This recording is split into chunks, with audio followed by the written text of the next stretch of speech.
नमस्कार, मी प्रदीप केळुसकर या यूट्यूब चॅनलवर तुमचं सहर्ष स्वागत.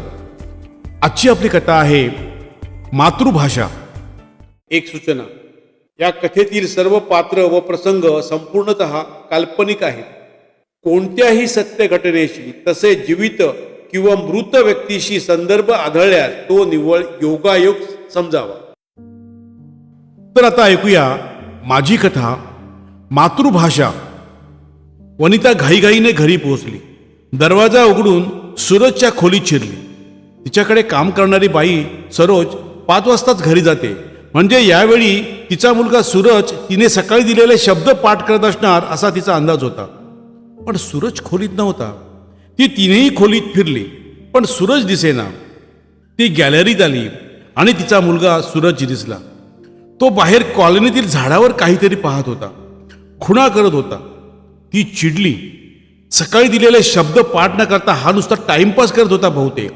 सूरज, काय चाललंय? तिने रागाने विचारले. तिच्या मोठ्याने ओरडण्याने तो दचकला. मग म्हणाला, मॉम मॉम, तो बघ बर्ड बर्ड बर्ड, बघापासून ना या फांदीवरून त्या फांदीवर उड्या मारतोय. C C. वनिताने वाकून पाहिले. एक चिमणी उड्या मारत होती.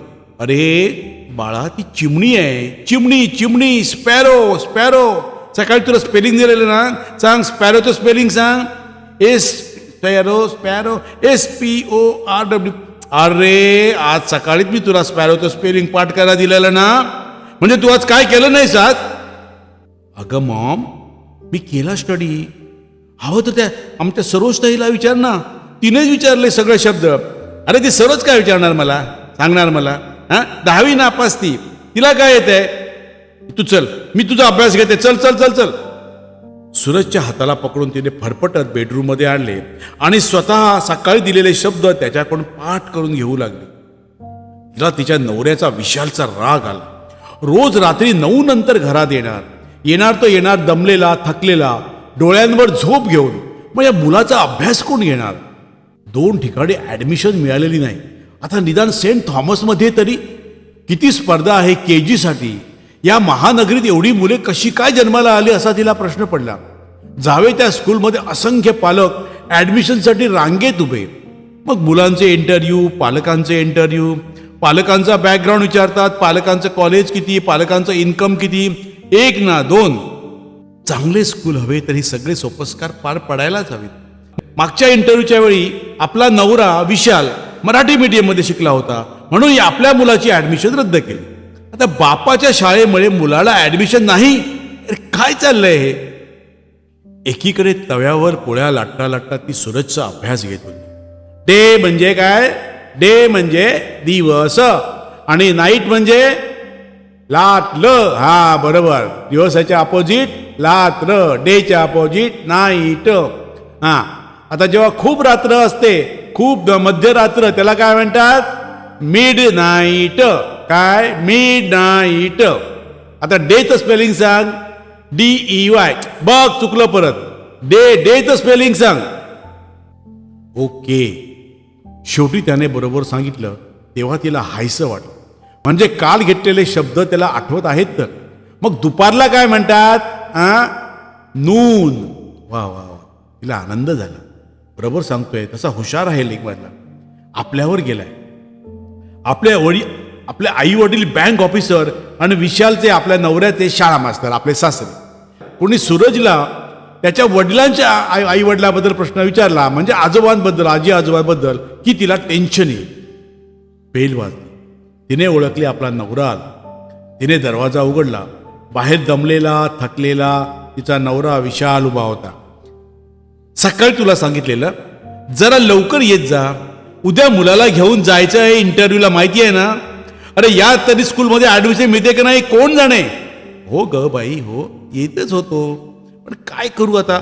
भांडूपाणे मुलुंडच्या मध्ये एक मालगाडी घसरली, त्यामुळे सगळ्या गाड्या लेट आहेत ना. अरे मग ओला करून येता येत नाही काय? मनाला काहीतरी काळजी हवी. मी बघ कशी धावपळ करत येते. म्हणजे तुला काय म्हणायचंय? मला काळजी नाही.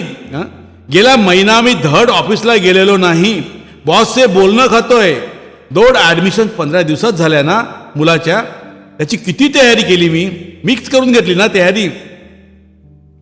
बरं आता सर्व तुझ्या सर्टिफिकेट्स वगैरे आणल्यास ना, तुझं ग्रॅज्युएशन सर्टिफिकेट. हो बाई हो, आता माझं डोकं खाऊ नकोस. बरं आता थोडा वेळ त्या मुलाचा तुझा अभ्यास घे बघू, मी तोपर्यंत जेवण वाढते. अजून तो चुकतोय, सकाळचं स्पेलिंग संध्याकाळी येत नाहीये. अगं पण त्याला झोपू दे आता. हा, सकाळी 7ला बाहेर पडायला लागेल आपल्याला इंटरव्ह्यूसाठी. झोपू दे काय झोपू दे, अजून त्याने ॲनिमल स्पेलिंग सांगितलेली नाही आणि उद्या तीच विचारली तर. अगं पण ॲनिमल स्पेलिंग उद्या इंटरव्ह्यूला विचारतील, हे कोणी सांगितलं? मागच्या मुला कधी स्कायचा कलर विचारला होता. तेच बरोबर असतं हो, पण इंटरव्ह्यू घेणारे कोण काय विचारतील कोण जाणे. त्यांना काय, जगात एवढे शब्द आहेत, एवढे प्रश्न आहेत, ते हवं ते विचारतील. मी काल ना चौकशी केली होती या शाळेबद्दल. या शाळेत म्हणे ना 5 लेडीज असतात मुलाखतीला, एक हेडमिस्ट्रेस आणि 4 इतर वेगवेगळ्या विषयातला. बघू घेतली तयारी करून काय होतं. सूरज रात्री 11 वाजता झोपणाऱ्या सूरजला उठवून वनिता त्याला ॲनिमलची स्पेलिंग विचारू लागली. पिंगुळलेल्या डोळ्यांनी सूरज उत्तरे देत होता, कधी बरोबर कधी चूक. बाजूला बसलेल्या त्याच्या बाबाला विशालला खरोखर वाईट वाटत होतं. आपण शाळेत घेतला तेव्हा त्या खेडेगावात 7वी पर्यंत 2 शाळा होत्या. पालक आपल्या मुलाला शिक्षकाच्या स्वाधीन करत होते. ना प्रवेश परीक्षा ना फी. शिक्षक मुलांना शिक्षा करत होते, पण पालकांची कधी तक्रार केली नाही.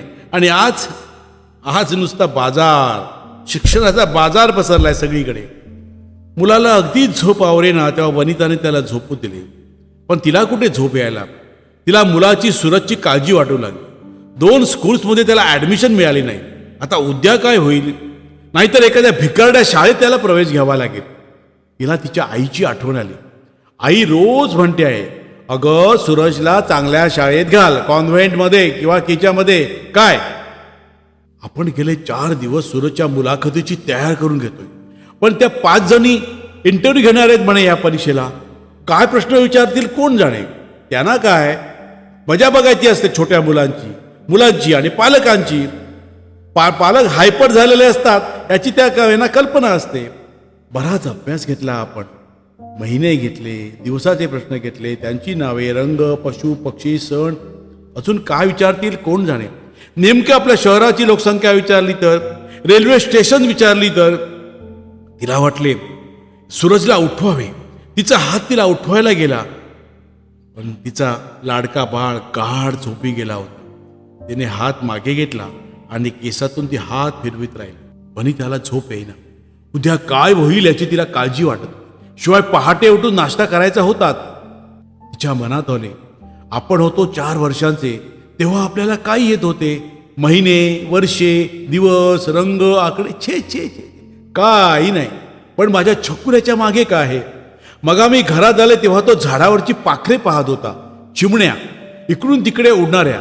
मुलांना पण चिमण्यासारखं उडायचंच असतं ना, पण आपण दुष्ट आई बाबा त्यांचे पंख छाटून टाकतो. तिला रडू आली. तिने तिच्या पिल्लाला जवळ घेतले. पहाटे अर्धवट झोप झालेली वनिता उठली. तिने पाहिले तिचा नवरा विशाल आधीच उठला होता आणि आंघोळ करून तयार होता. वनिताला वाईट वाटले. हल्ली रोजच आपण नवऱ्याला टाकून बोलत असतो. खरं तर त्याला पण काळजी आहे आपल्या मुलाच्या ॲडमिशनची. धडपडत असतो बिचारा. खरं म्हणजे त्याला अशा स्कूल पसंत नाहीत, कारण त्याचे वडील प्राथमिक शिक्षक मराठी शाळेतले. त्यामुळे त्यांना असं वाटतं की आपल्या मुलाने पण अशाच एखाद्या मराठी शाळेत प्रवेश घ्यावा. पण सध्याचा काळच असा आहे ना, जिकडे तिकडे इंग्लिश. आपली आई म्हणते मुलांना स्मार्ट बनवायचं असेल ना तर कॉन्व्हेंटच पाहिजे. वनिताने मुलाला जागे केले. आळस देत तो उठला. विशालने त्याच्या हातात ब्रश दिला आणि आंघोळीला पाणी काढलं. तोपर्यंत वैनाने चहा केला, दूध गरम केलं आणि गोड शिरा करून तो डब्यात भरला. तिच्या नवऱ्याने विशालने ओलावरून गाडी मागवली आणि तिघे स्कूलच्या दिशेने निघाले. वाटेत गाडीत वनिता मुलाला अनेक सूचना देत होती. सूरज झोपा काढत काढत उत्तरे देत होता. त्याने बरोबर उत्तर दिले तर ती खुश होत होती, चुकला तर चिडत होती. ती देखील स्कूलच्या ऑफिसच्या दिशेने निघाली तेव्हा तिथे मुलांची आणि पालकांची ही गर्दी होती. सूरजचा नंबर 22वा होता. एक मूल आणि त्याचे पालक आज जात होते, इंटरव्ह्यू देत होते. बाहेरचे पालक त्यांच्याकडे आत काय विचारतात याची चौकशी करत होते. आत 5 स्त्रिया मुलाखती घेत होत्या. शेवटी सूरजचा नंबर आला. 3 जण आत गेली. त्या 5 जणांच्या पॅनल समोर बसली. त्यांनी सूरजची फाईल उघडली. Suraj Vishal Karkhanis, age 4 years and 2 months. Mother Vanita Karkhanis, job in bank, right. Father Vishal Karkhanis, engineer, right. Yes madam. मग त्यातील एक बाई विचारायला लागल्या, सूरज तुझ्या घराच्या बाल्कनीतून काय काय दिसतं रे? सूरज पटकन म्हणाला, हसून म्हणाला, पक्षी दिसतात, चिमण्या दिसतात. मग त्यांची चिमण्यांची तुला नावं येतात का? पोपट, मैना, सुतार पक्षी. वा वा वा, ह्या बस. तुला पाळीव प्राणी माहिती आहेत का रे? होय माहिती आहेत. गाय, बैल, कुत्रा. वा वा वा वा. त्यांची माहिती सांगशील? आतापर्यंत उत्तर इंग्लिशमध्ये देणारा सूरज गायीची माहिती मला सांगायला लागला, पण मराठीतून. माझ्या आजोबांकडे एक गाय आहे. माझे आजोबा तिला चारा देतात, ती दूध देते. तिचं एक लहान बाळ आहे. ती त्या बाळाला चाटत असते आणि इकडे दूध पण देत असते. रंगवून रंगवून सूरज गायीची माहिती मराठीतून सांगत होता. वनिता मनातून चिडली होती. सूरजला खुणा करते, इंग्लिश इंग्लिश अशी खुणवत होती.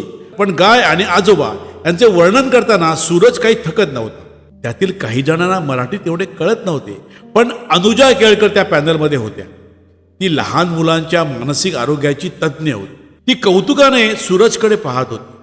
तिने पुढचा प्रश्न इंग्लिशमध्ये न विचारता मराठीतून विचारला, बाळा पावसाळ्यात आकाशात रंगाचे पट्टे दिसतात, त्याला काय म्हणतात? इंद्रधनुष्य. वा वा वा वा. इंद्रधनुष्य कसे दिसतं रे बाळा? रंगवून रंगवून सूरज सांगत राहिला आणि अनुजा केळकर कौतुकाने ऐकत राहिले. मग अनुजाने तिला विचारलं, तुझी आई तुझे लाड करते तेव्हा तुला काय म्हणते रे? सोन्या. त्या 5 जणी एकमेकींशी खालच्या आवाजात बोलत राहिले. मग त्यांचे एकमत झाले बहुतेक. मग पुन्हा अनुजा केळकर बोलू लागले, मिस्टर अँड मिसेस कारखानीस, मी अनुजा केळकर. मी लहान मुलांच्या मानसिक आरोग्याची काळजी घेणारी डॉक्टर आहे आणि या स्कूलच्या डायरेक्टर बोर्डावर पण आहे. मी गेले काही वर्ष या स्कूल्समध्ये येणाऱ्या मुलांची टेस्ट घेत असते. मी तुमच्या सूरजची पण आता टेस्ट घेतली. मला एवढी टेस्ट पुरेशी होते. आम्ही तुमच्या मुलाची निवड केली आहे. पण वनिताने एवढे ऐकले मात्र ती एकदम खुश झाली. केवढे टेन्शन उतरले. मग काय म्हणत आहे म्हणून तिने कान टवकारले. अनुजा केळकर पुढे बोलू लागली, या मुलाला आमच्या स्कूलच्या ॲडमिशन घेतलात तर याची प्रगती होईल, पण ती यथातथाच होईल. म्हणजे तो सर्वसामान्य मुलगा होईल. पण याच मुलाला आमच्याच संस्थेच्या समजा मराठी मीडियममध्ये प्रवेश घेतलात तर हा मुलगा असामान्य होईल. बघा, चॉईस तुमचा आहे. मी माझं मत सांगितलं. काय मराठी मीडियम? अहो पण मॅडम, सगळीकडे इंग्लिशचा बोलबाला असताना मराठी मीडियम याने तो जगाच्या मागे पडणार नाही का? वनिताने काळजीने विचारले. वनिता मॅडम, मराठी मीडियममध्ये शिकल्याने मुले मागे पडतात हा एक चुकीचा समज आहे. या मुलाचा कल मातृभाषेकडे आहे असे मला स्पष्ट दिसते. आणि मी तुम्हाला वेगळेच सांगते किंवा जगा वेगळेच सांगते असं समजू नका. मी माझ्या दोन्ही मुलांचा कल पाहिला आणि त्यांना पण आमच्याच संस्थेच्या पण मराठी मीडियमच्या शाळेत घातले. मी तुम्हाला मुद्दाम त्यांचे फोटो पाठवते. आमच्या मराठी शाळेतील युनिफॉर्ममधले हे बघा. अनुजा केळकरने मोबाईलमधील आपल्या दोन्ही मुलांचे फोटो दाखवले. मॅडम, हा बघा, हा अनिश माझा मुलगा 8वीत आहे, पुढे वैमानिक होणार आहे. आणि ही माझी मुलगी नीला 6वीत आहे. हा बघा, मराठी माध्यमचा ड्रेस आहे त्यांच्या अंगावर. या माझ्या मुलीला पण लेखक व्हायचंय. काय म्हणता मॅडम, लेखिका? हा काय करिअर चॉईस आहे का? का नाही, लेखनाला खूप मागणी आहे. तुमचा गैरसमज असतो, तुम्हाला वाटतं तसं नाहीये. आणि मी माझ्या दोन्ही मुलांच्या करिअरसाठी त्यांच्या मागे राहणार आहे. मला वाटतं वनिता मॅडम, तुमचा मुलगा सुद्धा विविध भाषा शिकेल, त्यात त्याची करिअर दिसते. बघा, मी तुम्हाला दोन्ही चॉईस दिले. तुम्ही पाहिजे तर इंग्लिश मिडियमच्या शाळेत सुद्धा प्रवेश घेऊ शकता, त्याची जागा फिक्स आहे. पण मी तुम्हाला असं सुचवते की याला तुम्ही मराठी मीडियममध्ये घाला, याची प्रगती होईल. मी त्यातली तज्ज्ञ म्हणून सांगते. पण मॅडम, मराठी मीडियममध्ये तुम्ही वनिता मॅडम बारकाईने वेगवेगळे शिक्षण तज्ज्ञ काय सांगतात ते पहा. अगदी भारतातले नारळीकर किंवा माशेलकर यांनी सुद्धा बघा मातृभाषेतून प्राथमिक शिक्षण घेण्याचा सल्ला दिलाय बघा. तेव्हा मराठीतून प्राथमिक शिक्षण घेण्याने तुमचा मुलगा मागे पडेल हे आधी मनातून काढून टाका आणि 2 दिवसांनी आम्हाला काय तो तुमचं निर्णय द्या. मी तुम्हाला दोन्ही चॉईस दिलेले आहेत. पॅनलमधील सर्वांनी मान डोलावली आणि पुढील मुलासाठी बेल वाजवली. वनिता आणि विशाल द्विधा मनस्थितीतून बाहेर पडले. छोट्या सूरजला थोडे बाहेर समजले होते. त्याचा बाबा विशाल खुश होता कारण त्याचे तेच मत होते. पण वनिता आणि तिचे आई बाबा ह्यांना गाडीत दोघं चूप होती. काय निर्णय घ्यावा हे वनिताला समजत नव्हते. केळकरबाई म्हणाल्या ते पण पटत होते. शिवाय त्यांनी थोड्या वेळात सूरजची टेस्ट घेतली होती. त्यांचा सल्ला बाजूला ठेवून इंग्लिश मीडियममध्ये प्रवेश घेतला समजा आणि सूरज आयुष्यात सामान्य निघाला तर आयुष्यभर ती बोच आपल्याला राहील. आयुष्यभर ते टोचत राहील. घरी पोचेपर्यंत वनितेच्या आईचा फोन आला. वनिताने तिला सर्व हकीकत सांगितली. तसंच केळकर मॅडमने दिलेला सल्ला पण सांगितला आणि केळकर मॅडमची दोन्ही मुले मराठी मीडियममध्ये शिकत असल्याचे पण सांगितले. अगं बाई, कसं म्हणतात का त्या डॉक्टर केळकर? मग तुम्ही का ते ठरवा, काय विचार केला तुम्ही? अगं आई, आम्ही पण गोंधळून गेलोय. म्हणजे मीच खरं म्हणजे, कारण माझा नवरा विशाल आणि त्याचे आई बाबा हे नेहमीच मातृभाषेबद्दलच बोलत असतात ना. त्यांना तो मातृभाषेमध्ये शिकायला हवा, म्हणजे मराठीमध्ये त्यांना तेच हवं आहे. अगं मग त्याच्या बाबांना आणि आजी आजोबांना जे हवे आहे ना तेच करा ना. तू कशाला एकटी विरोध करतेस? हां, पण मला असं वाटतं तू तुझ्या मुलालाच विचार, म्हणजे सूरजला. सध्याच्या लहान मुला पण बरंच समजतं. असं समजू नको त्याला काही समजत नाही. त्याचं मत घे. त्याला काय जायचं असेल तिकडे जाऊ नये. वनिताला ते पटले.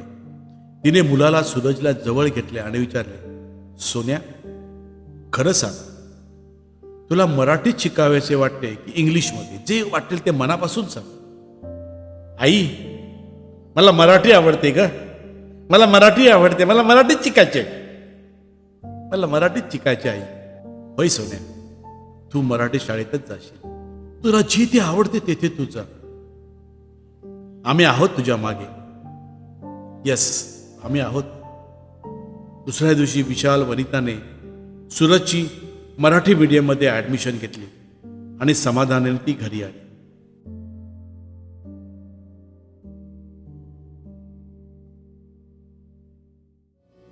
तर मंडळी, कशी वाटली माझी ही कथा? माझे प्रदीप केळुसकर हे यूट्यूब चॅनल सबस्क्राईब करा, बेल आयकॉन दाबा आणि तुमच्या मित्रमंडळीमध्ये शेअर करा आणि आपल्या खालच्या कमेंट बॉक्समध्ये तुमच्या कमेंट्स अवश्य लिहा. तसेच माझ्या व्हिडिओला लाईक करा आणि शेअर करा. धन्यवाद.